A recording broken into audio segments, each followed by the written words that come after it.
கிறிஸ்துவுக்குள் பிரியமானவர்களே, இந்த நாளுக்கான மாலை நேர மன்னா அப்போஸ்தலனாகிய பவுல் ரோமருக்கு எழுதின நிருபம் 7ஆம் அதிகாரம் 5வது வசனம். ரோமர் 7:5, ரோமன் 7:5. நாம் மாம்சத்திற்கு உட்பட்டிருந்த காலத்தில் நியாயப்பிரமாணத்தினாலே தோன்றிய பாவ இச்சைகள் மரணத்திற்கு ஏதுவான கனிகளை கொடுக்கத்தக்கதாக நம்முடைய அவயவங்களிலே பலன் செய்தது. இப்போ அப்போஸ்தலனாகிய பவுல் ஒரு ரட்சிக்கப்படுவதற்காக முன்பாக இருந்த ஒரு மனிதன், அதாவது மாம்சத்தில் இருந்த மனிதன், அவன் ஒரு பாவமான ஒரு தன்மை உடையவனா, பரிசுத்த ஆவி இல்லாமல் அவன் அந்த பாவத்தில் உழன்று கொண்டிருந்த காலம். அப்போ என்ன, மாம்சத்திற்கு உட்பட்டிருந்த காலத்தில் என்ன பண்ண, நியாயப்பிரமாணத்தில் தோன்றிய பாவ இச்சைகள் என்ன வந்துச்சு, மரணத்திற்கு ஏதுவான அவயவ கனிகளை கொடுக்கத்தக்கதாக நம்முடைய அவயவங்களில் பலன் செய்தது. நீங்கள் ரோமர் 3:20 சொல்லும்போது இப்படி இருக்க, பாவத்தை அறிகிற அறிவு நியாயப்பிரமாணத்தினால் வருகிறபடியால் எந்த மனுஷனும் நியாயப்பிரமாணத்தின் கிரியையினாலே தேவனுக்கு முன்பாக நீதிமானாக்கப்படுவதில்லை. அப்போ என்ன பண்ணுச்சு, இப்போ நியாயப்பிரமாணம் என்ன காட்டுச்சு, நான் பாவின்னு காட்டுச்சு. நீங்கள் ரோமர் 7ஆவது அதிகாரம் 8வது வசனத்தில் பார்க்கும்போது, பாவமானது கற்பனையினாலே சமயம் பெற்று சகலவித இச்சைகளையும் என்னில் நடப்பித்து நியாயப்பிரமாணம் இல்லாவிட்டால் பாவம் செத்ததாய் இருக்குமே. அப்போ என்ன பண்ணுச்சு, நியாயப்பிரமாணம் என்ன பண்ணுச்சு, எனக்கு பாவத்தை உண்டு பண்ணுச்சு. அந்த பாவம் என்ன பண்ணுச்சு, என்னுடைய அவயவங்களை தூண்டக்கூடியதாக இருந்துச்சு. பிரமாணம் பரிசுத்தம் தான், ஆனால் பிரமாணம் என்ன பண்ண முடியல, என்னோடக்குள்ள பாவத்தை காட்டுச்சு. அந்த பாவ காரியங்களை இச்சையை தூண்டக்கூடியதாக இருந்துச்சு. அதனால தான் ரோமர் 6:23 சொல்லும்போது, பாவத்தின் சம்பளம் மரணம். ஏன்னா பாவம் என்ன பண்ணுச்சு, எனக்குள்ள பாவத்தை தூண்டுச்சு. அப்போ பிரமாணம் பரிசுத்தமாக இருந்தாலும் அது என்ன பண்ண முடியல, என்ன ஒரு பரிசுத்தவானா மாற்ற முடியல. மாறாக என்ன பண்ணுச்சு, எனக்குள்ள மரணத்திற்கு ஏதுவான கனிகளை கொடுக்கக்கூடிய காரியங்களை செஞ்சது. நீங்கள் கலாத்தியர் 5வது அதிகாரத்தில் 16-17 பார்த்தீங்கன்னா, பின்னும் நான் சொல்லுகிறது என்னவென்றால், ஆவிக்கேற்றபடி நடந்து கொள்ளுங்கள், அப்பொழுது மாம்ச இச்சையை நிறைவேற்றாதிருப்பீர்கள். மாம்சம் ஆவிக்கு விரோதமாகவும் ஆவி மாம்சத்துக்கு விரோதமாகவும் இச்சிக்கிறது.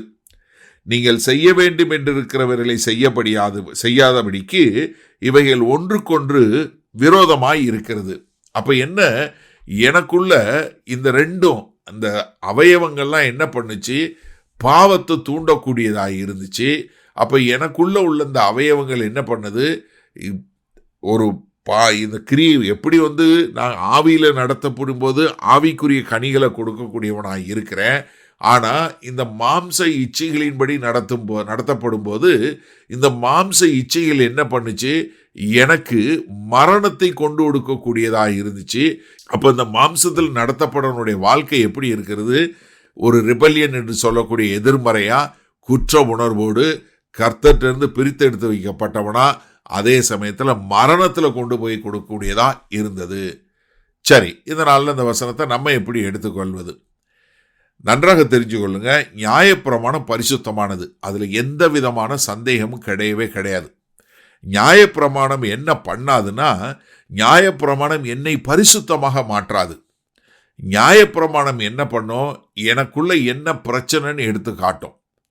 நியாயப்பிரமாணம் கண்ணாடி போலதான், என்ன அது என்கிட்ட என்ன பாவம் இருக்குன்னு காட்டும். ஆனால் என்ன பண்ணும், கிருபை தான் அந்த பாவத்தை போக்கும். அப்போ நீங்கள் நம்மளுடைய நெறியான வாழ்க்கை, நான் இப்படிப்பட்டவனாக நல்லவனாக இருக்க வேண்டும், நன்மை செய்கிறவனாக இருக்க வேண்டும் என்று சொல்லக்கூடிய அப்படி எடுக்கக்கூடிய முயற்சிகள் என்ன பண்ணாதுன்னா, என்னைய பாவத்தை மேற்கொள்ள வைக்காது. எது என்னத்தை பாவத்தை மேற்கொள்ள வைக்கும், பரிசுத்த ஆவியின் மூலமாய் நான் தேவனுக்கென்று கனி கொடுக்கக்கூடியவனாக கொண்டு வருவது எது, ஆவிக்குரிய காரணம் தான். அப்போ என்னன்னா, எப்படி ஒரு மருத்துவர்கிட்ட போனால் எனக்கு என்ன வியாதிங்கிறத கண்டுபிடிக்கிறாரோ, அந்த மாதிரி பிரமாணம் என்ன காட்டுது, எனக்குள்ள என்ன பிரச்சனைங்கிறத காட்டுது. நான் எந்தெந்த இடத்துல பிரச்சனைன்னு, இப்போ நான் டாக்டர்கிட்ட போனவொடனே எனக்கு ஸ்கேன் எடுக்கிறாரு, பிளட் டெஸ்ட் எடுக்கிறாரு, மீதி எல்லாத்தையும் எடுத்து இங்கே என்ன பிரச்சனைன்னு காட்டுறாரு. ஆனால் என்னை குணப்படுத்துறது என்ன, மருந்து.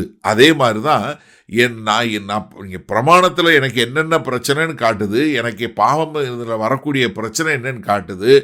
ஆனால் என்ன முழுமையாக குணப்படுத்தி என்னை சரி பண்ணுவது என்ன?